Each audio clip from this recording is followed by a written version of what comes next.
हाँ जी बाबा, बाबा जो गृहस्थी एक बार परिचय लेके दोबारा नहीं आते 7 दिन के लिए, तो उन लोग को कैसे बुलाया जाए? दोबारा परिचय दो। दुनियावी धंधा दौरी में जाकर के भूल जाते हैं। उतने नजदीकी नहीं है जितने नजदीकी आप हैं। जो हमारे कुल का होगा थोड़ा सुनेगा तो चटक पड़ेगा, हमारे कुल का नहीं होगा 7 दिन भी सुनता रहेगा फिर बैठ जाएगा। धन का लेन देन दूसरे से नहीं करना है, तो धन का लेन देन। शादी करते हैं? शादी करते हैं कि नहीं? तो तन का लेन देन नहीं होता है। तन से सुख भोगते हैं कि नहीं भोगते हैं? हैं? हाँ। बच्चे तन होते हैं या नहीं होते हैं? बच्चे माँ बाप का अपना तन होते हैं या नहीं होते हैं? बच्चे की शादी करा दी तो तन कोई दूसरे को दिया या नहीं दिया? बच्चा ईश्वरीय सेवा में लगा दिया तो बच्चे की तन की ताकत ईश्वरीय सेवा में गई या नहीं गई? हाँ जी। भगवान राज करेगा खालसा, इसका थोड़ा क्लियर बताएंगे? कौन से धर्म की बात है? और धर्मों की बात क्यों नहीं है? वही एक सनातन धर्म का आसपास सिखाना। एक सनातन धर्म का एक ही सहयोगी है जो कलयुग के मध्य में आता है। क्या? जो तामसी कलयुग है उस तामसी कलयुग के मध्य में सिख धर्म की स्थापना होती है। सिख धर्म वाले ही ये गायन करते हैं, राज करेगा खालसा। सिख धर्म वाले ही क्यों गायन करते हैं?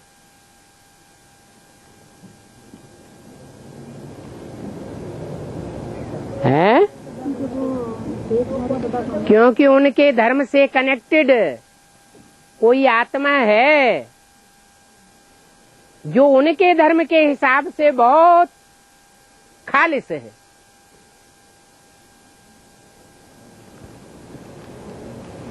जिसने संगम युग में बाप को बहुत सहयोग दिया है।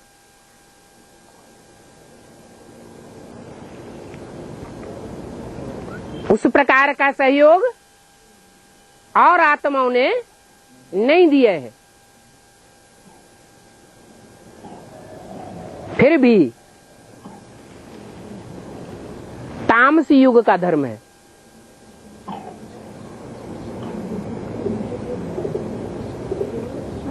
वो आत्मा भी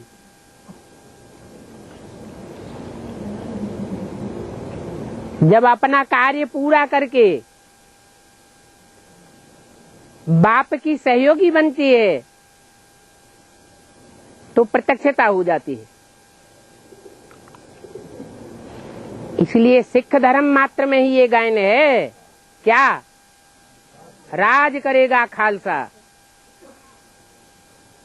देवी देवता सनातन धर्म या हिंदू धर्म की आत्माओं में ये गायन नहीं है, राज करेगा खालसा।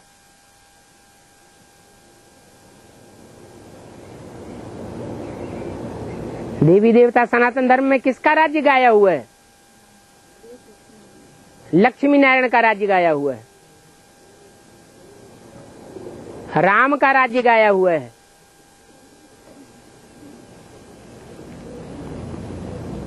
और खालसा का है? खालसा का खालिस का अर्थ पवित्र। ऐसी आत्मा जो पवित्रता का सहयोग तो दिया लेकिन उतना पवित्रता का सहयोग नहीं दिया जितनी लक्ष्मी देती है।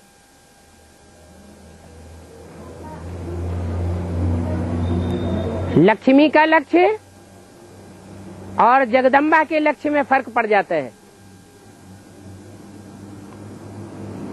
जगदम्बा महाकाली बनती है, लेफ्ट हैंड का सहयोग देती है, और लक्ष्मी राइट हैंड का सहयोग देती है। तो कौन सा सहयोग अच्छा है? राइट हैंड का राइटियस कर्म करके जो सहयोग दिया है वो भारतवर्ष में लक्ष्मी नारायण के रूप में गाया जाता है।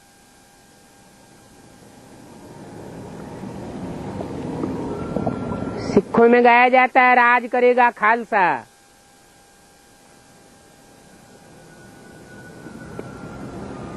आज की दुनिया में भी जो स्वतंत्रता मिली,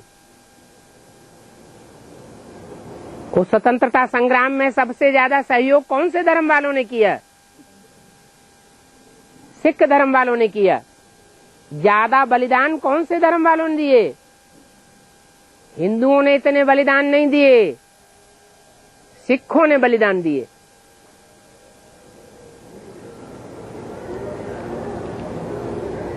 लेकिन झूठी स्वतंत्रता प्राप्त की, सच्ची स्वतंत्रता नहीं है। सच्ची स्वतंत्रता बाप आकर के देते हैं।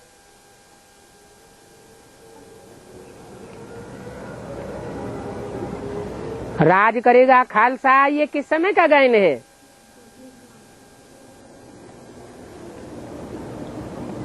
कौन से युग का गायन है? कलयुग का गायन नहीं है। कलयुग में कोई सिखों का राज्य नहीं गाया जाता। द्वापर के अंत में सुख सिख होते हैं। संगम युग में कोई आत्मा निमित्त बनती है जो सारे ब्राह्मण परिवार की बागडोर संभालती है।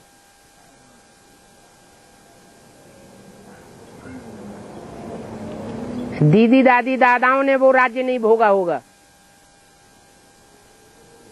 वो शूटिंग नहीं की होगी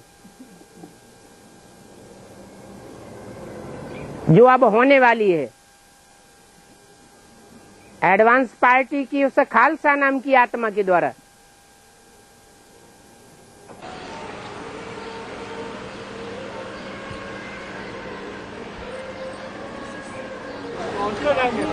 लक्ष्मी आने से पहले की बात है। लक्ष्मी आने से पहले की बात है। लक्ष्मी होगी स्वर्ग में और खालसा का राज्य कहाँ चलेगा? इस दुनिया में। और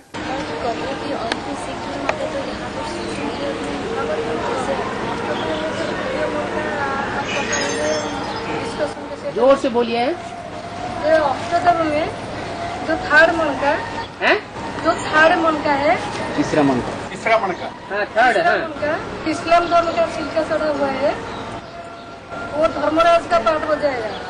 आप बोले है ना, अपने धर्म में ज्यादा सख्त होकर के कौन सा धर्म रहता है दुनिया का? सूर्यवंशी, चंद्रवंशी, इस्लामवंशी, बौद्धि, क्रिश्चियन कौन रहते हैं जो अपने धर्म पर बहुत सख्त होकर के रहते हैं? वो तो चीफ जस्टिस का पाठ हो जाएगा ना। है? वो तो चीफ जस्टिस का पाठ हो जाएगा ना। आएगा चीफ जस्टिस। हाँ, चीफ जस्टिस जो बनेगा, जो भी जस्टिस बनते हैं वो अगर दूसरों के प्रभाव में आ जाएं और प्रभाव में आकर के प्रभावित होकर के जजमेंट दें तो चलेगा। वो धर्म की बातों के अलावा और किसी से प्रभावित न हो, अपने धर्म के एकदम कट्टर। तो कौन सा धर्म है जिसमें सबसे जास्ती कट्टरता है? और जो भी विधर्मी है उन विधर्मियों में सबसे ज्यादा पावरफुल धर्म कौन सा है? इस्लाम धर्म। उसका पाठ तो धर्मराज का पाठ है ना। जो धर्म पर सबसे जास्ती अडिग रहे वही धर्मराज का पार्ट बजा सकता है। और यही से जो क्रिश्चियन धर्म में गिरेंगे और बौद्ध धर्म में गिरेंगे, उनका पार्ट क्या है? उनका अपना अपना पार्ट है। तो कैसे उनका तो पता चल गया वो धर्मराज का पार्ट हो जाएंगे हैं? ना। इस्लाम धर्म में जो गिरते हैं वो तो धर्मराज का पार्ट हो जाएंगे, हैं? और जो सिख धर्म में और बौद्ध धर्म में गिरते हैं वो धर्म का पार्ट हो जाएंगे। वो कैसे पार्ट हो जाएंगे? असली में कौन सा नाम धरी होंगे? नाम पहले से बाप प्रत्यक्ष करेंगे, जो बाप से पूछा जाता हो। ये तो बहुत सहज बात है। किसी के पार्ट प्रत्यक्ष करने हो तो 500 करोड़ पार्ट आराम से बैठ जाओ, एक एक क्लियर करते रहो। बाप ने तो बोला है, बाप बोर्ड पर लिख करके नहीं बतावेंगे, कागज पर लिख करके नहीं बतावेंगे, और मुख से भी नहीं बतावेंगे कि इसका ये पार्ट है। तो हिंट देंगे ना। हैं? तो hint time to time hint मिलता रहेगा। सब एक साथ हिंट मिल जाएगा क्या? और बाबा धरणी का हाँ, और चंद्रमा का ताल्लुक क्या है? क्योंकि बोलते हैं धरणी माता और चंद्रमा को बोलते हैं चंदा मामा। ये तो माँ का भाई है मामा। किसको नहीं पता है? वैज्ञानिकों को भी पता है, भक्ति मार्ग वालों को भी मालूम है, दुनिया वालों को भी मालूम है कि पृथ्वी का उपग्रह है चंद्रमा। पृथ्वी है ग्रह और उपग्रह है चंद्रमा। जो उपग्रह होता है वो अपने ग्रह के चारों ओर घूमता है, चक्कर काटता है, परिक्रमा देता है, क्योंकि उसके आकर्षण से आकर्षित रहता है। हम ब्राह्मणों की दुनिया में पृथ्वी कौन है? पृथिव्याति। पृथिव्याति अर्थात विस्तार को पाती रहती है। जैसे कन्या होती है, छोटा रूप होता है, फिर जैसे जैसे बच्चे पैदा होते जाते हैं चौड़ा रूप होता जाता है।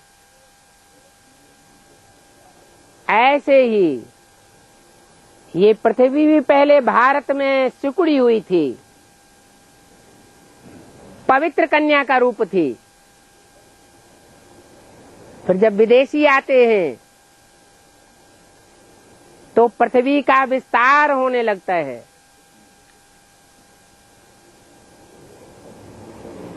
एक एक धर्मखंड सागर से ऊपर आने लगते हैं। आज पृथ्वी का इतना बड़ा रूप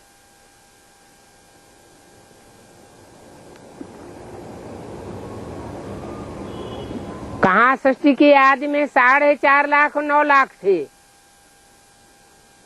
और आज पृथ्वी की आबादी 500, 600, 700 करोड़। तो कितना विस्तार हो जाता है बच्चों का। वो सब बच्चे पृथ्वी माता का आधार लेते हैं, माता की गोद में पलते हैं। उस पृथ्वी का विस्तार कब समाप्त होता है?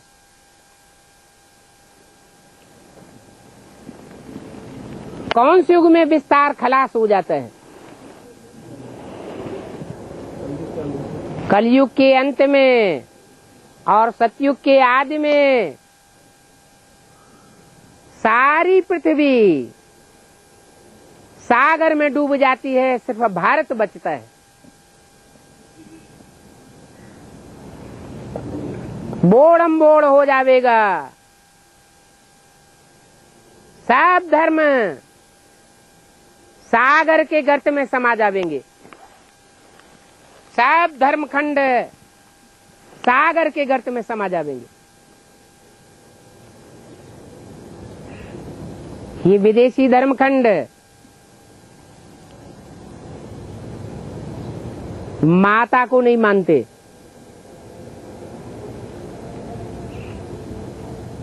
क्या कहा? मानते हैं?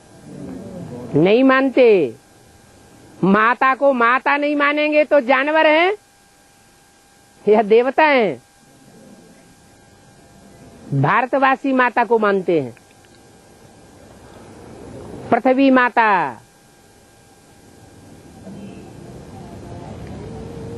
वो विदेशी धर्मखंड गॉड मदर को नहीं मानते, गॉड फादर को मानते हैं। क्यों? क्या दुश्मनी है?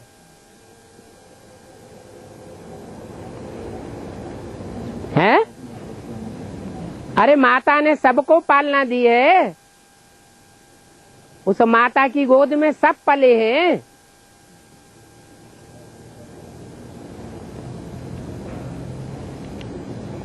वो गॉड मदर को क्यों नहीं मानते?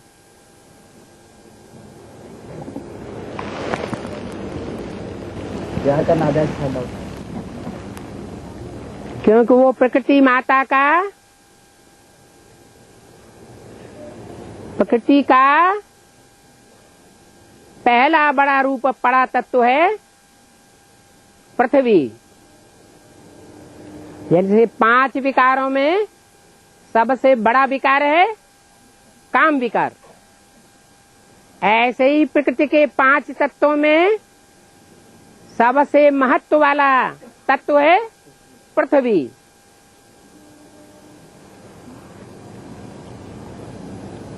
वो पृथ्वी माता आदि में भी बाप की बनकर रहती है और अंत में भी बाप की बनकर रहती है।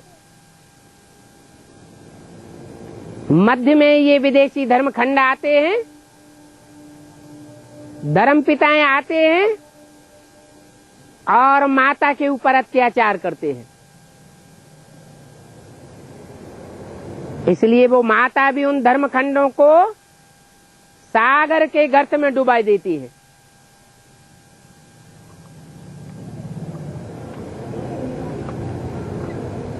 एक हिस्सा ऐसा है पृथ्वी का जहां कोई धर्मखंड नहीं होता, बड़ा हिस्सा है। विशेष सागर कहा जाता है। वो कौन सा है? प्रशांत महासागर। 5 पांडवों में कौन सा पांडव था जो सदा शांत स्टेज में रहता था? युधिष्ठिर, जो धर्म का राजा कहा जाता था।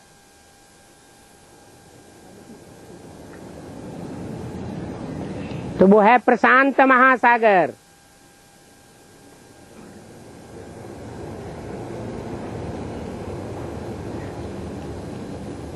जब इस सारी सृष्टि पर महाप्रलय मंडराती है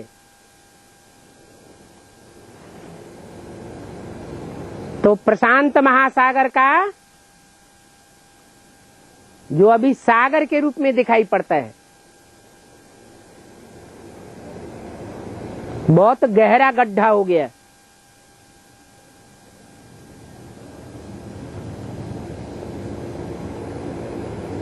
वो प्रशांत महासागर कलयुग के अंत में जब महाविनाश होता है तो चंद्रमा के हिस्से के टूटने से प्रशांत महासागर बनता है।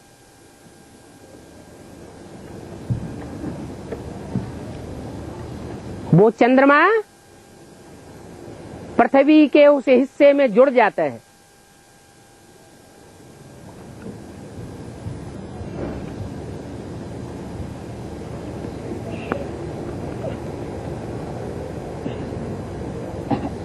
उपग्रह नहीं रहता,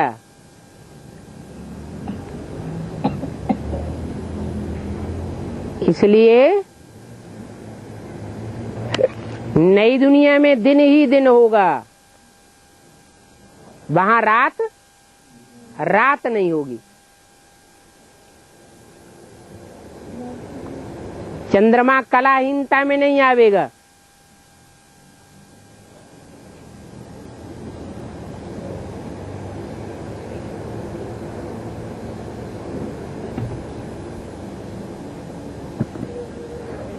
ये जगदम्बा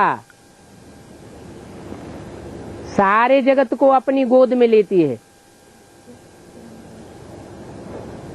असुर भी इसकी गोद में पलते हैं।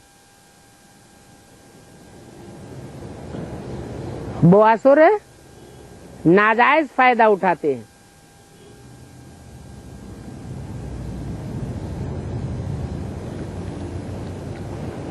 इसलिए माता का पद नीचा हो जाता है।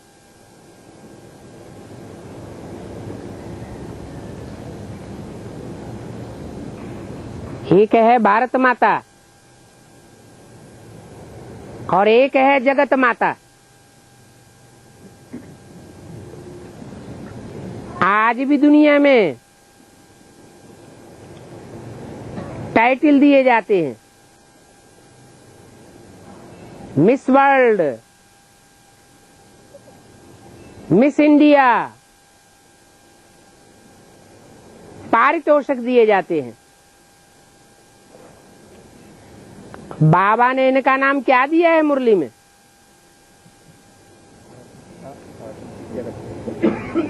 कन्याकुमारी और अधर कुमारी। जरूर ब्राह्मणों के संगमयुगी जीवन में अधर कुमारी भी पहले कुमारी थी, कन्याकुमारी भी कुमारी थी। कुमारी ने ब्राह्मणत्व जीवन में अपने कुमारीपन को बरकरार रखा।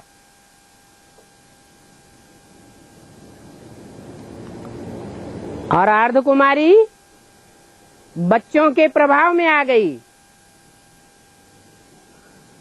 चाहे वो कृष्ण बच्चा हो, चंद्रवंश का मुखिया हो, चाहे वो इस्लाम वंश का हो, क्रिश्चियन वंश का हो। उन बच्चों के प्रभाव में आने के कारण माँ का मर्तबा गिर गया।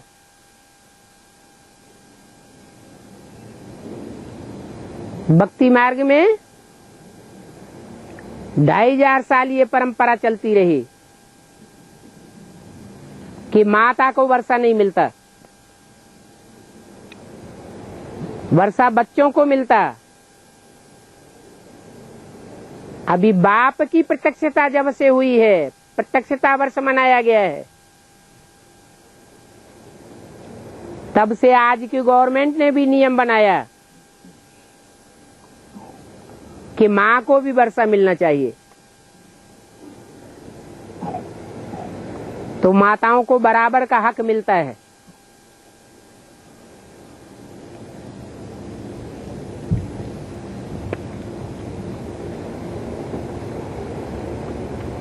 बाप ने हमको लक्ष्य दिया हुआ है, नर से नारायण बनना और नारी से लक्ष्मी बनना।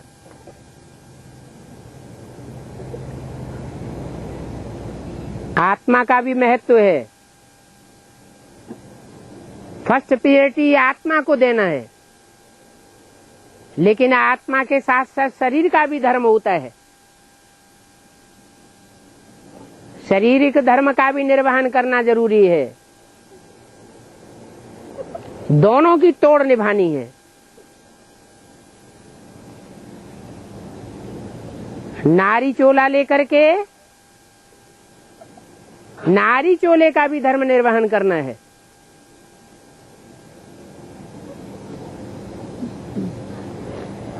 तो नारी से लक्ष्मी बन सकता है। अगर नारी चोले का धर्म का निर्वहन नहीं किया, सिर्फ पुरुष वृत्ति में ही आ गए,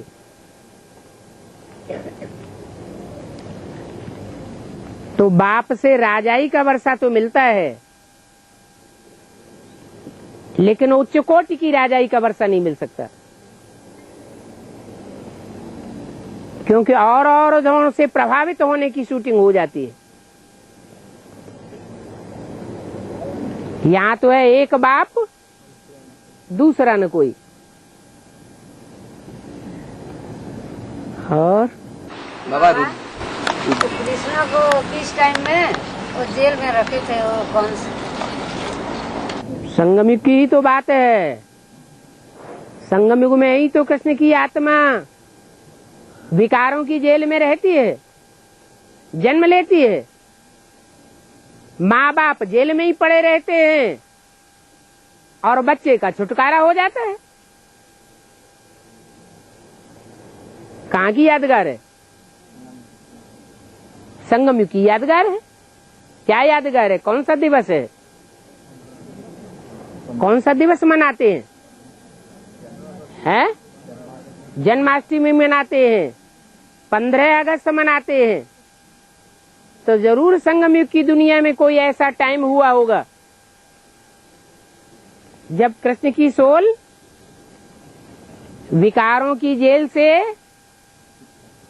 और स्थूल जेल से भी 15 अगस्त जन्माष्टमी के दिन मुक्त हुई होगी। इसलिए 15 अगस्त भी मनाते हैं, स्वतंत्रता दिवस।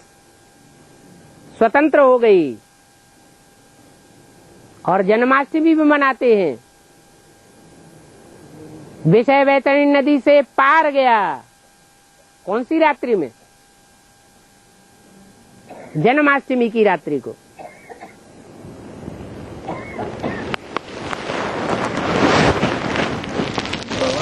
है मैं 2 महीना मतलब कारण अकारण बाबा से दूर हो जाते हैं, बाबा कारण अकारण बाबा से दूर हो जाते हैं, तो उनको दोबारा भर्ती करने के लिए बोला गया है। जी। तो ये बात को मतलब जानने के बाद लागू होना चाहिए, क्योंकि पहले से तो किसी को उतना जानकारी नहीं थी। जब जानकारी हो जाए, जब उठे तब सवेरा। सवेरे को जब ही आंख खुले तभी सवेरा। बस 2 महीना मैंने 2 संगठन में अगर 2 महीना नहीं आया, साल 2 साल अगर कोई संगठन में आते ही नहीं है, साल भर भी संगठन में नहीं आए, बाबा तो कहते हैं 2 महीने जिनका लेटर नहीं आता, पत्र नहीं आता, तो बाप समझते हैं मर गया। तो बाप की बात हो गई। लेकिन बच्चों के पास तो पत्र नहीं जाते हैं, लेकिन बच्चे संगठन में तो इकट्ठे होते हैं। तो संगठन में भी साल 6 महीने अगर कोई आता ही नहीं है, तो परिवार का भांति है या नहीं है? परिवार का भांति ही नहीं। कम से कम 6 महीना मांगते है? संगठन में कम से कम 6 महीना नहीं।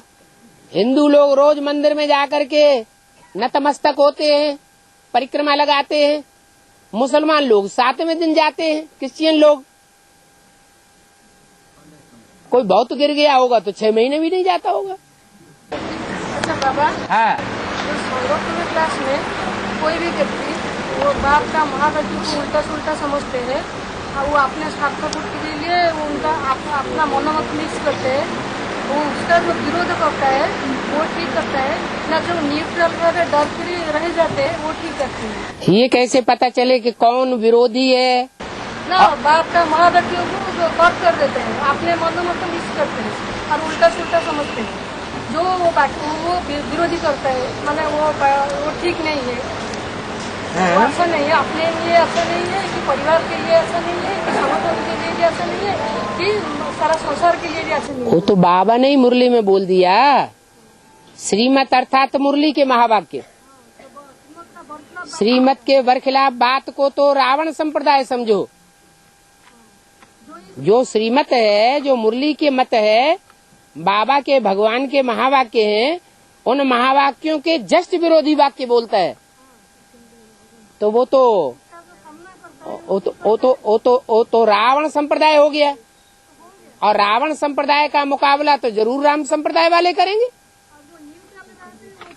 जो राम संप्रदाय वाले नहीं होंगे तो मुकाबला क्यों करेंगे? और जो मुकाबला करता है जो राम संप्रदाय वाले होंगे तो बाणों से मुकाबला करेंगे। मुरली का मुरली को हाँ हाँ, राम के जो बाण हैं उन बाणों से मुकाबला करेंगे। परंतु उन बाणों से कोई कोई दुखी हो जाते हैं।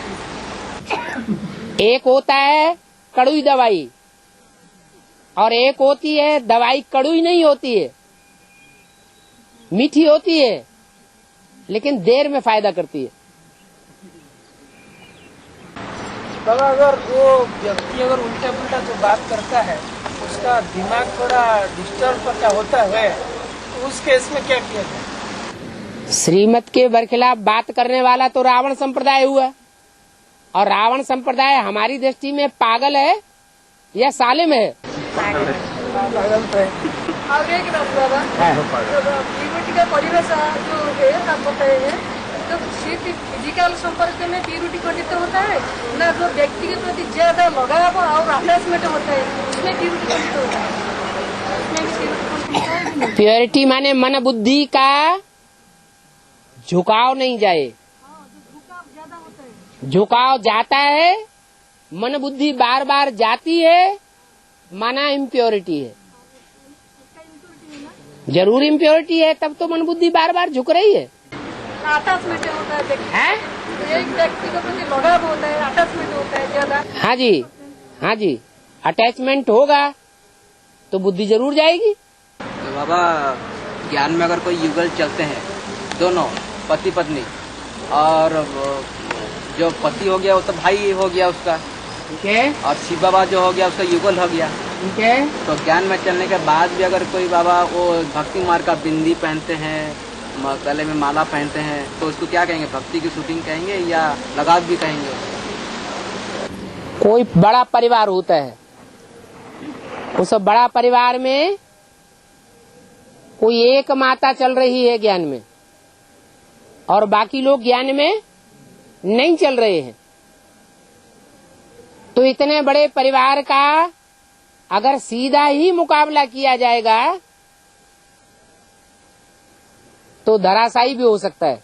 नहीं बाबा, उसका कंट्रोलिंग भी अगर उसका पास होगा, परिवार का अगर मुखिया होगा। अच्छा, कंट्रोलिंग ना हो तो एक के लिए एक नियम, दूसरे के लिए दूसरा नियम।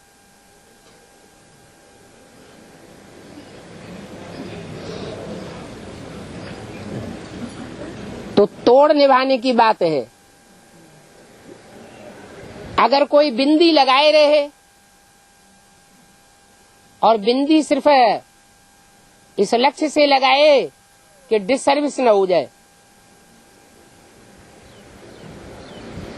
अंदर से आत्मा को याद करता रहे, अपने को आत्मा देखे, दूसरे को आत्मा देखे, परिवार में भक्ति मार्ग के टंट घंट होते हैं, उन टंट घंटों में शरीक होता रहे लेकिन अंदर से शिव बाबा को याद करता रहे। घर वाले मंदिर में ले जाते हैं, मंदिर में जाए, परिक्रमा लगाए, माथा टेके, अंदर से शिव बाबा को याद करता रहे।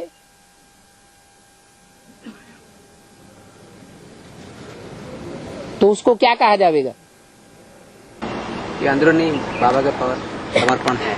ये अंदरूनी बात हो गई। लेकिन जैसे बोला कोई परिवार में मुखिया है,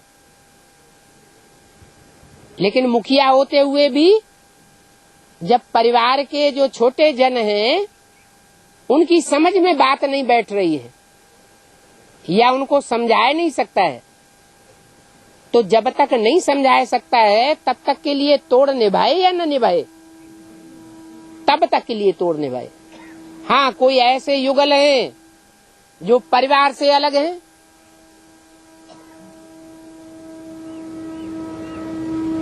और समाज से भी अलग हो चुके, ब्राह्मण समाज बना लिया उन्होंने अपना, तो उनको ये सब टंट घंट करने की दरकार नहीं है। क्योंकि वो किसी के बंधन में नहीं है, समाज के भी बंधन में नहीं है, परिवार के बंधन से भी अलग हो गए, अपने पैरों खड़े हुए हैं। इसलिए बोला भक्ति मार्ग का कोई भी अंश दिखाई पड़ेगा तो शरीर छोड़ना पड़ेगा।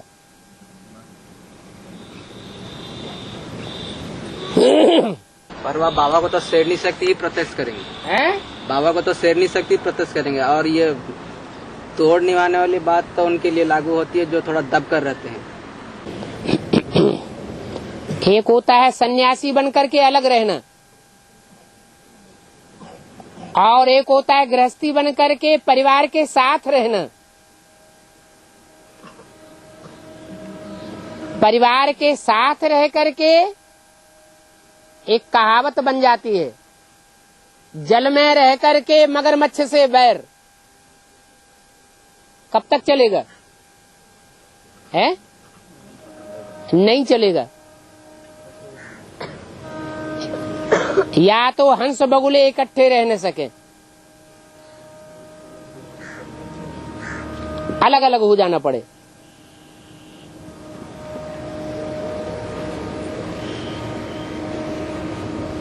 तो व्यक्ति देखा जाता है, समाज देखा जाता है, समय देखा जाता है, फिर अपनी पावर भी देखी जाती है। कोई में कन्विंस करने की ज्यादा ताकत होती है दूसरों को, और कोई में दूसरों को समझाने की ताकत नहीं होती है उतनी। कोई में वाचा की पावर ज्यादा होती है, कोई में मनसा की पावर ज्यादा होती है, तो उसके अनुसार कदम उठाना पड़ता है। हाँ, जब फाइनल रिजल्ट निकलने लगेंगे उस समय तक सबको अलर्ट होना है कि हम भक्ति मार्ग के प्रभाव में तो नहीं है अभी तक। भक्ति मार्ग मुर्दाबाद। अंत में क्या होगा? भक्ति मार्ग मुर्दाबाद, ज्ञान मार्ग जिंदाबाद। तो ज्ञान मार्ग में जिंदाबाद हम हुए या नहीं हुए? ईश्वरीय पावर से, ये भी देखना है।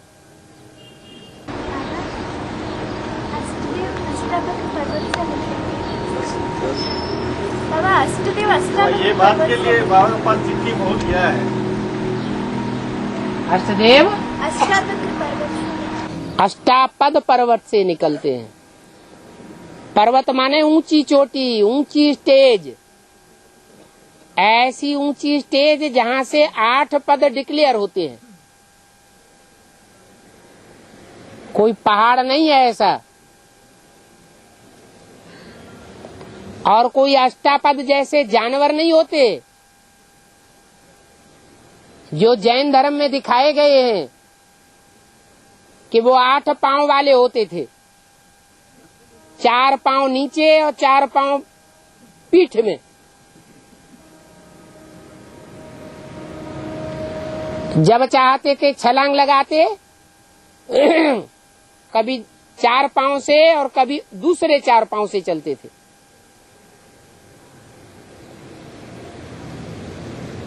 ये आत्मिक स्टेज और देवभान की स्टेज की बात है।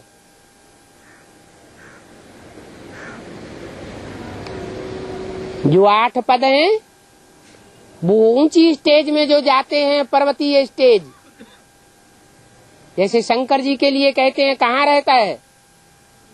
कैलाश पर्वत पर रहता है। तो कोई कैलाश पर्वत पर नहीं रहता था, वो तो संगम युग में कहाँ रहता होगा? इस साकार दुनिया में ही नीचे रहता होगा, लेकिन स्टेज ऊंची होती है। ऐसे ही वो अष्टापद की भी बात है। बाबा जो ऊपर के 4 पैर थक जाते हैं तो नीचे के 4 पैर में वो दौड़ते हैं, मतलब तो इसका यह अर्थ है कि एक दूसरे के सहयोगी बन जाते हैं। क्या सहयोगी बन जाते हैं? 8 पांव एक दूसरे के सहयोगी बनते हैं। 4 जब दौड़ते दौड़ते पुरुषार्थ में दौड़ते दौड़ते नहीं, उस समय बदलता है तो द्वापर युग में वो नीचे के पांव से चलते हैं, नीची स्टेज में देहभान में चलते हैं। जब बाप आते हैं तो ऊंची स्टेज में छलांग लगाते हैं, पहले पहले छलांग लगाते हैं। और बाबा जब राम बाप पूरा संपूर्ण नारायण बन जाते हैं तो वो नेक्स्ट टू शिव बन जाते हैं, तो उनमें सुप्रीम सोल शिवा प्रवेश करने की जरूरत है। राम बाप नारायण बनने से पहले, नारायण जब बन जाते हैं, नारायण बनने से पहले नेक्स्ट टू शिव नहीं है। नारायण बनने से पहले शंकर है या नहीं है? शंकर है। तो शंकर नेक्स्ट टू शिव नहीं है क्या? शंकर को भी तो नेक्स्ट टू शिव कहा है, नारायण को भी नेक्स्ट टू शिव कहा है, कृष्ण को भी नेक्स्ट टू शिव कहा है, प्रजापिता को भी नेक्स्ट टू शिव कहा है। जब लक्ष्मी नारायण आगे आ जाएगा तो सुप्रीम सोल को रामकृष्ण की जरूरत है। वो तो पता कैसे चलेगा कि इसमें है या नहीं है? कौन पता करेगा? वो कब आता है कब चला जाता है अभी पता पड़ता है क्या? है? अभी पता नहीं चलता। अभी के लिए ही बोल दिया है। सबसे अच्छा पुरुषार्थ है नारायण को याद करना। अगर बुद्धि में निश्चय बैठ गया है कि अमुक पर्सनालिटी नारायण बनने वाली है, पक्का निश्चय बुद्धि हो गया, तो उस स्वरूप को याद करने से ऊंची स्टेज बनेगी या नीची स्टेज बनेगी? ऊंची स्टेज बनेगी। बाबा हाँ जी। एक कन्या 3-4 साल से ज्ञान में चल रही थी, वो अपना घर बाटे कोई ज्ञान में नहीं चल रही, तो उसको गाँव ले गया। गाँव में थोड़ा खाना पीना उसका अशुद्ध हो गया है।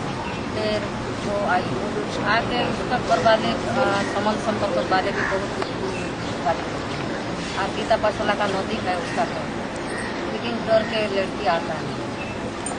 3-4 बार बुलाने के लिए भी छुट्टी आके थोड़ा सुनता है बात, आएंगे तो फिर डर के बालिग है कि नाबालिग है? जब बालिग है तो उसको क्या चिंता, सर्टिफिकेट उठाए चाहे जहाँ चली जाए। नाबालिग है तो उसको बालिग होने तक रहना ही पड़ेगा। नाबालिग है तब तक युक्ति से चलना पड़े। भी थोड़ा बाहर में वो पार्टी उटी जहाँ बनने से खाना पीना खा ले, तो अपनी कमजोरी भी बहुत है। हाँ जी। बाबा लक्ष्मी को तो पवित्रता की देवी कहा जाता है, लेकिन वो तो बसंत का माने पाठधारी है। हैं? जो लक्ष्मी को तो पवित्रता की देवी दिखाई गया है, लेकिन लक्ष्मी नारायण के चित्र में नारायण को ज्यादा अलंकार में दिखाया गया है, लेकिन लक्ष्मी को उतना नहीं दिखाया गया है। तो लक्ष्मी तो पहले फिर नारायण पवित्रता की देवी है, तो वो बसंत की पाठधारी ना, जो दिव्य गुण की खुशबू माने। हाँ। तो उसका रहस्य क्या है? ज्ञान कौन लेता है पहले? नारायण। फिर ज्ञान से ही तो देवता बनते हैं कि अज्ञान से देवता बन जाते हैं? ज्ञान होगा तो लक्ष्मी बनेगी, ज्ञान नहीं होगा तो लक्ष्मी पद नहीं प्राप्त करेगी। अरे ज्ञान से ही तो अलंकार आएंगे। ज्ञान नहीं है तो अलंकार कहाँ से आएंगे, शक्तियाँ कहाँ से आएंगी, गुण कहाँ से आएंगे? ब्रह्मपुत्र नदी का पाठधारी जो ऊंची ऊंची स्टेज में बहता है वो ब्रह्मपुत्र नदी। बड़ी मम्मी तो नहीं है तो वो कौन पाठधारी होंगे? है? बड़ी मम्मी तो नहीं है ब्रह्मपुत्र नदी। वो सदैव ऊंची स्टेज में बहती है क्या? हाँ जी। तो बाबा जो पार्टी में जो लक्ष्मी का जो बीज रूप है औषधि में,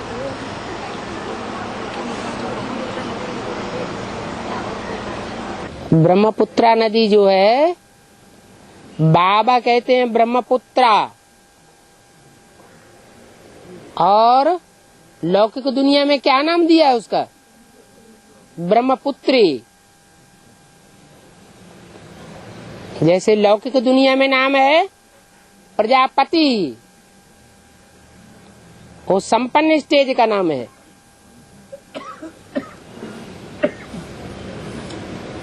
और बाबा की भाषा में प्रजापिता कहा जाता है।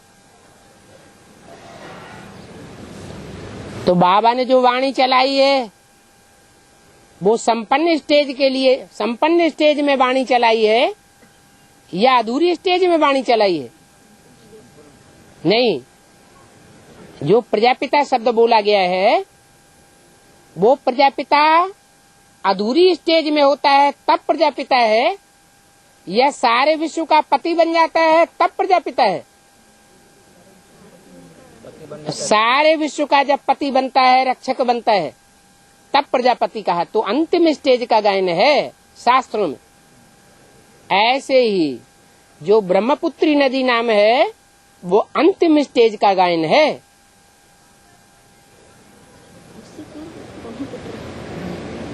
ब्रह्मपुत्री कहते हैं भक्ति मार्ग में, दुनिया में, और बाबा ने नाम दिया है ब्रह्मपुत्रा, क्योंकि हर चीज की शुरुआत रुद्रमाला से होती है या विजयमाला से होती है? रुद्रमाला से होती है। माने रुद्रमाला में कोई शक्ति ऐसी है जो है तो स्त्री चोला, लेकिन स्वभाव संस्कार से रुद्र वत्स है, राजा बनने की क्वालिटी वाली आत्मा है।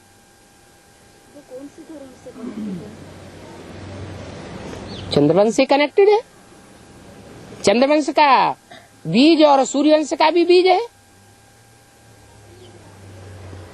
और बाबा जो बोलते हैं जो गंगा, भीष्म जो है वो गंगा का पुत्र है। हाँ जी। तो भीष्म को सबसे बड़ा सन्यासी बोलते हैं ना। तो बाबा एक वार्तालाप में बोले थे कि जैसे एडवांस ज्ञान की आदि में जरूर माने गंगा, भीष्म गंगा का पुत्र है, मतलब जरूर एडवांस में एक कन्या होगी वो ज्यादा ज्ञान उठाई, लेकिन फिर भी वहाँ पर इस्लाम धर्म की बीज मौजूद होगा। तो आदि माने एडवांस ज्ञान की आदि में तो जमुना वाली आत्मा, फिर है जगदम्बा आई थी। तो और कौन सी कन्या थी व माता थी?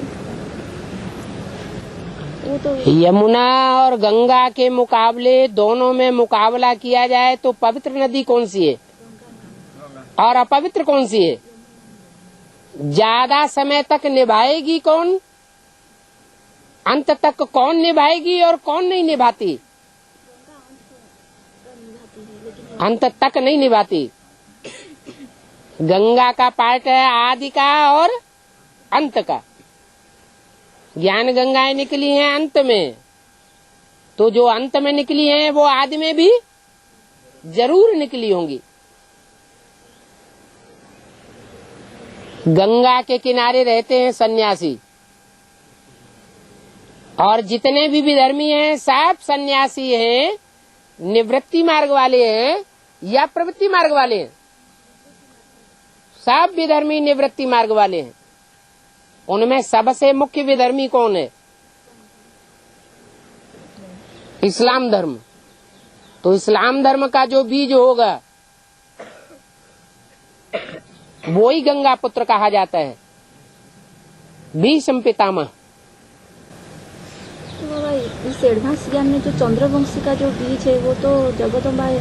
तो इस्लाम धर्म के बाद तो चंद्रवंशी का तो इस्लाम धर्म आती है। तो चंद्रवंश का बीज जगदम्बा है, लेकिन जगदम्बा ठेठ चंद्रवंशी है या सूर्यवंशी भी है? वो सूर्यवंशी है,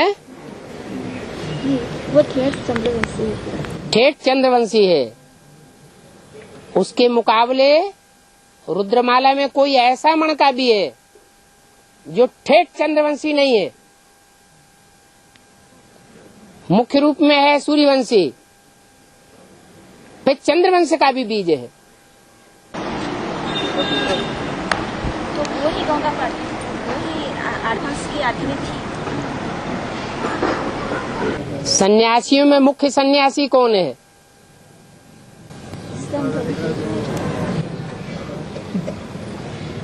इस्लाम धर्म का बीज, इस्लाम धर्म का बीज है गंगा पुत्र।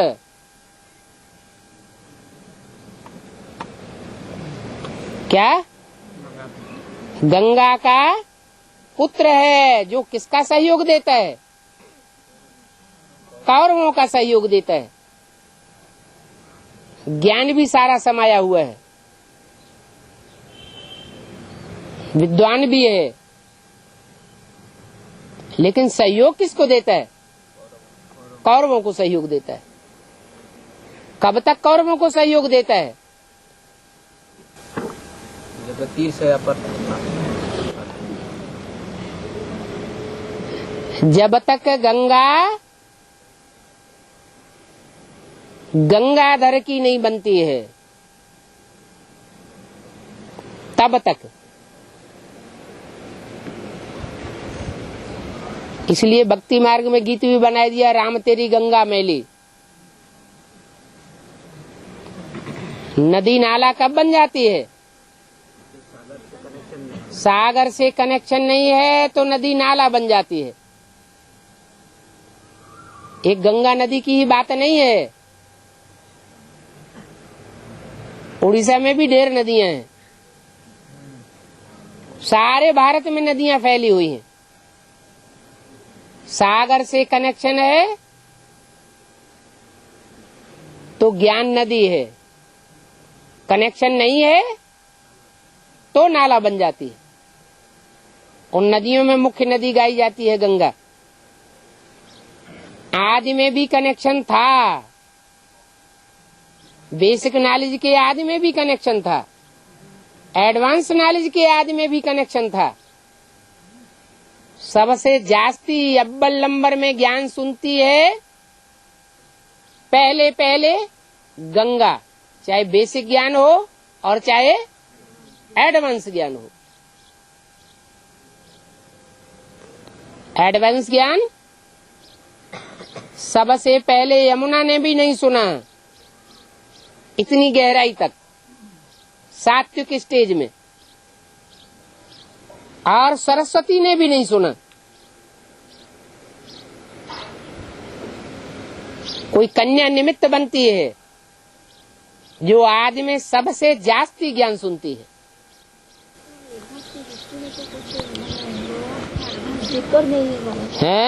एडवांस की जो हिस्ट्री है वो बाबा का जीवन कहानी है, उसमें कुछ उनका जो बेसिक सेंटर खुले हैं,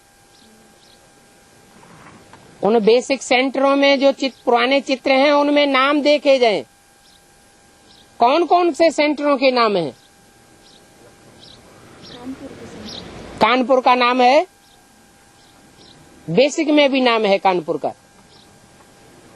और निमित्त बहन का नाम भी क्या था बेसिक में? गंगे दादी। वो थी हद की गंगे दादी, बेसिक की। और ये है बेहद की गंगे दादी। दादी का मतलब क्या है? पुरानी है या नई है? पुरानी है। एडवांस में है, भले कन्या है तो भी पुरानी है। इसलिए शंकर की जटाओं में कन्या का चित्र दिखाया जाता है।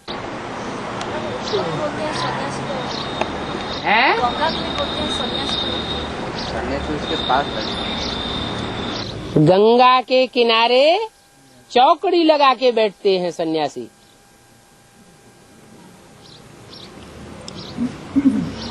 हाँ बाबा, जब भीष्म पितामह है कला होता है ना, शिल्प कला, नृत्य कला, संगीत कला, जो कला में जो बांधा गया है सारी गामा पाधा निशा, 7 स्वर।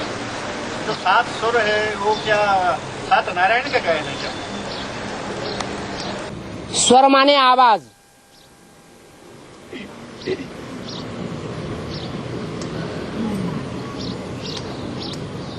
जो ज्ञान की आवाज फैलाने में अलग अलग प्रकार के स्वर बोलते हैं।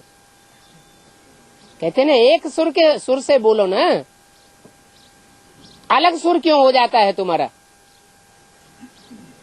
जैसे कहते हैं भांड की तरह चिल्लाता है। वाद्य यंत्र अलग बजते रहते हैं और उसकी आवाज अलग बोलती है। तो ऐसे ही ये 7 सुर हैं, ये 7 सुर 7 नारायण जब भगवान की आवाज में मिक्स हो जाते हैं तो असली संगीत बनता है। संपूर्ण गीत, सम मन संपूर्ण, संग मन संग संग, सम मन समान। और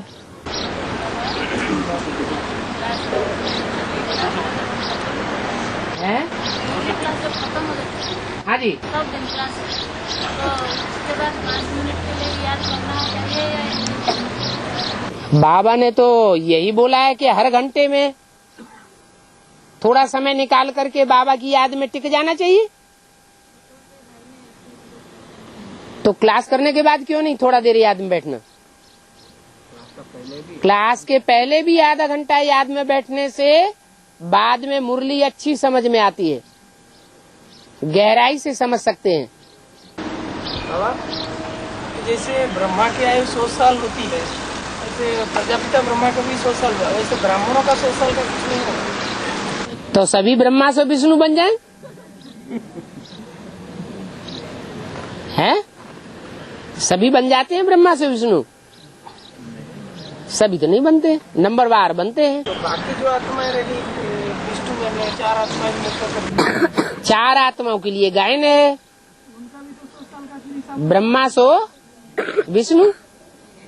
उनमें भी 2 लेफ्टिस्ट हैं, 2 राइटियस हैं, 2 नीचे की भुजाएं हैं, 2 ऊपर की भुजाएं हैं। उनमें भी कैटेगरीज हैं। और नरक की दुनिया के बीच स्वर्ग का वर्षा देता हूँ, है नरक की दुनिया के बीच स्वर्ग का वर्षा देता हूँ। हाँ जी, इसका तो सैंपल आदि में दिया, मतलब बंगले में, हाँ कराची फिल्म में। हाँ तो ऐसे जब नई दुनिया आएगी, हाँ इसमें जब जन्म होगा है, तो उस समय जैसा फुल बंगला होगा या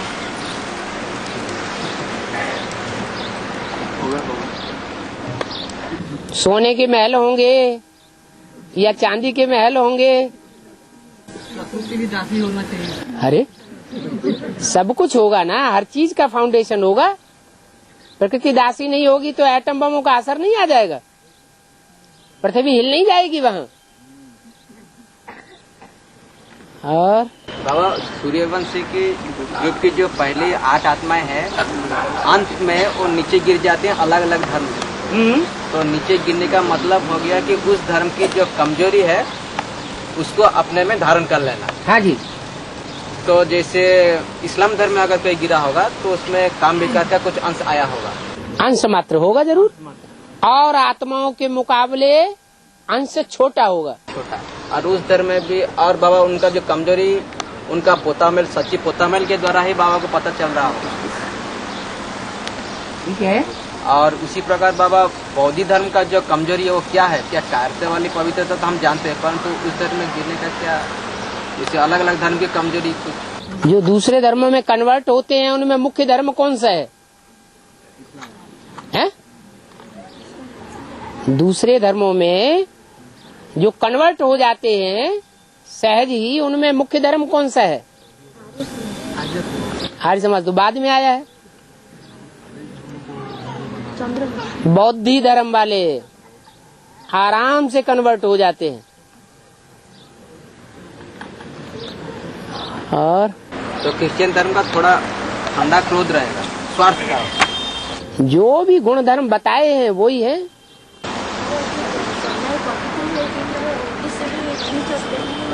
इसका अर्थ क्या है? बाबा विकारों में नहीं गिरते।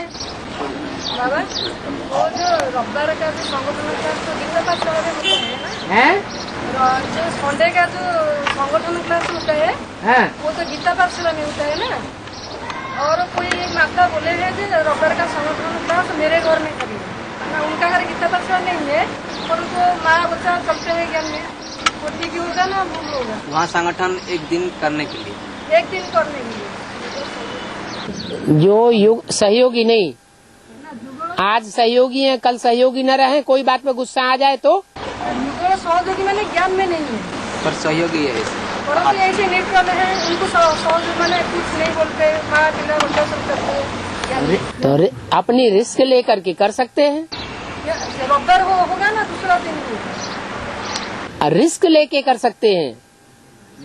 पूरा परिवार ज्ञान में चलता है, वहाँ संगठन करना अच्छा है, कोई रिस्क नहीं है। वातावरण का भी प्रभाव पड़ता है। हाँ, दूसरों के ऊपर अच्छा असर पड़ेगा।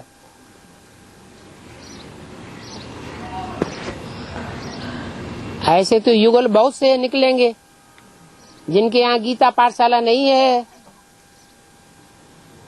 वो युगल एक दूसरे के सहयोगी भी हैं। और आज एक युगल कहता है हमारे यहाँ संगठन करो, कर दूसरा कहेगा, परसों तीसरा कहेगा। उनके परिवार का वातावरण विरोधी होगा, सब घुस जाएंगे किचन में खिचड़ी बनाने के लिए, तो सबको खानी पड़ेगी। नहीं खाएंगे तो परिवार में झमेला कहीं पड़ गया तो और मुसीबत।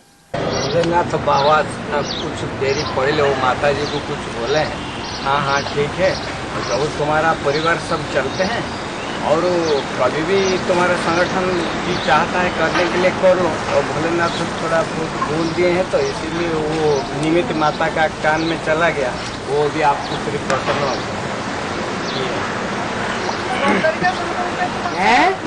दूसरा दिन में होगा ना, ठीक संडे उनका घर में होगा। संडे में तो चार तरफ से अपना आते हैं ना। जहाँ गीता पाठशालाएं खुली हुई है उन घरों में ही संगठन शोभता है।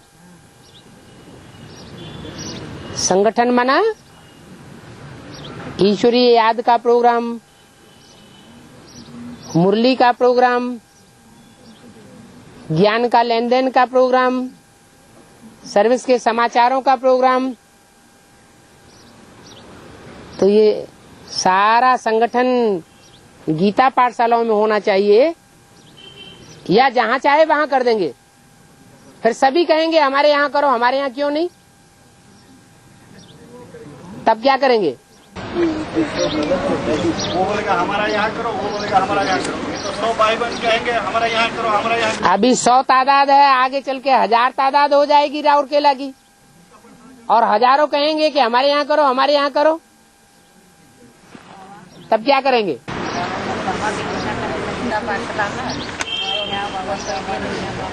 लाइट नहीं रहता, थक जाता है तो माता ज्ञान में चलती है, परिवार नहीं चलती है, उसमें जाके वो मुर्गी हो सकते हैं।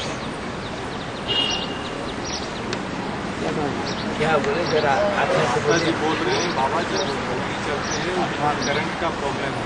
हाँ, इलेक्ट्रिक लाइन कभी लाइन ले मुर्गी चलने का मुरली चलने का टाइम ही बता दिया कि जब सुबह, जब सवेरे अंधेरे में तो क्लास चलाना ही नहीं है। दोपहर को जब क्लास चलती शाम का है, टाइम। हाँ, शाम के टाइम इवनिंग में हाँ। करंट का प्रॉब्लम बीच में होता है। हाँ। तो माता जी बोलते हैं कोई माता ज्ञान में चलते हैं, बगल में उनका घर है, तो उनका घर में जाके मुर्गी सुन सकते हैं क्या? बाबा से अनुमति ले रहे हैं। बिजली है उसका खाली माता करती है।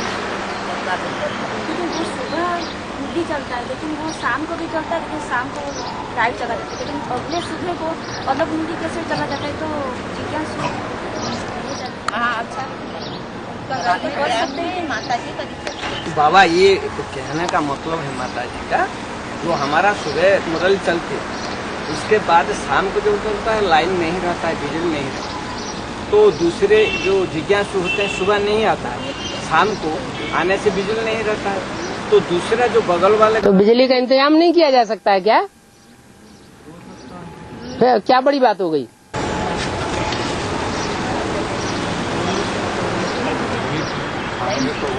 है?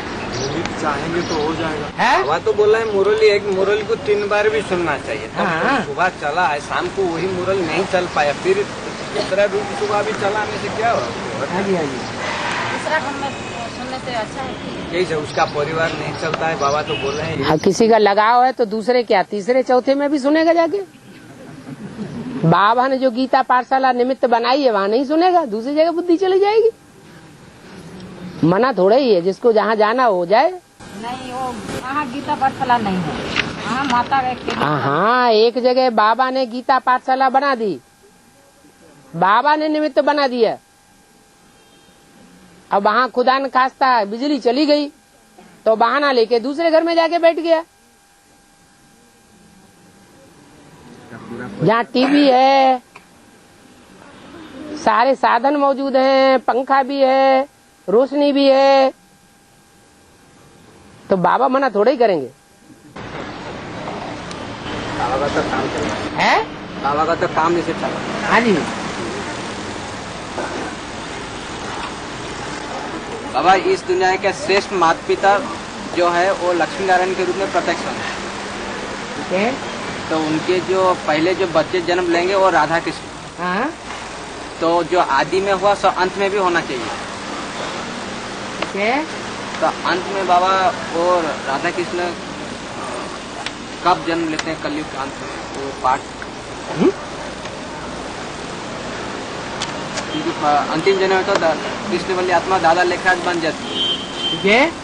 उनकी माता पिता तो अलग। हाँ। अंतिम जन्म है, तो वो बात कैसे लागू? मना क्लियर करो, क्या गड़बड़ी आ गई? सतयुग की आदि में हाँ।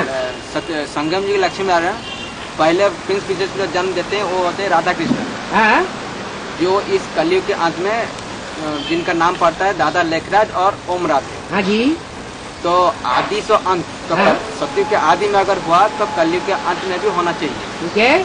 तो कलयुग के अंत में वो राम वाली आत्मा और छोटा मम्मी, हाँ। तो जरूर लौकिंग में भी वो राधा कृष्ण को दादा लेखराज और ओम राधे को जन्म दिए होंगे।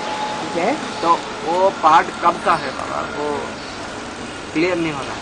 अरे, या सत्युग के आधार पर द्वापर होता है और त्रेता के आधार पर कलयुग होता है, इस ये फॉर्मूला लगेगा या डायरेक्ट आदि संत का लगेगा? बाबा, सत्युग के आदि में से दादा लेखराज और ओम राधे जैसे फर्स्ट प्रिंस प्रिंसेस बने हैं। फर्स्ट प्रिंसेस बने। हाँ, तो हाँ। इसी तरह कलयुग के अंत में भी उन्हीं माता पिता से यही बच्चे ही जन्म लेने चाहिए आदि से अंत के हिसाब से। आदि तो हुआ सतयुग के आदि में और अंत हुआ कलयुग के अंत में, 84वां जन्म। हाँ हाँ। तो उसमें तो दादा तो संगम युग का भी आदि और अंत है या नहीं है? संगम युग में भी आदि में वो लक्ष्मी नारायण थे या नहीं थे यज्ञ में? और वो पैदा होने वाले बच्चे भी थे या नहीं थे?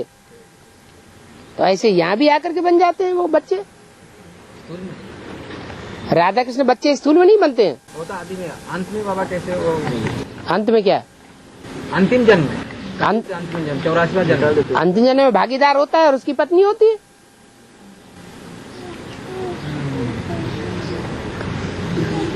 स्कूल में तो नहीं, ज्ञान का होता है। वो तो ज्ञान का होता है। हाँ। स्कूल में तो नहीं होता। हाँ। स्थूल गर्भ से तो जन्म नहीं होता। स्थूल गर्भ से जन्म क्यों होगा? क्योंकि सत्युग के आदि में तो स्थूल गर्भ में। सत्युग आदि में तो कलयुग आदि में लो ना, कलयुग अंत में क्यों ले रहे हो? हाँ। बाबा जो बने है पुरुषोत्तम संगम मधुबन में सिर्फ 100% है, इसका मतलब क्या है? हाँ, गीता पाठशाला में थोड़ा ही पुरुषोत्तम संगम युग होता है। तो बाबा जी जो बोले तो माया भी प्रवेश करती है मधुबन में, माया भी आती है, बाप की बच्ची नहीं है तो वो बच्ची घर में नहीं रहेगी है?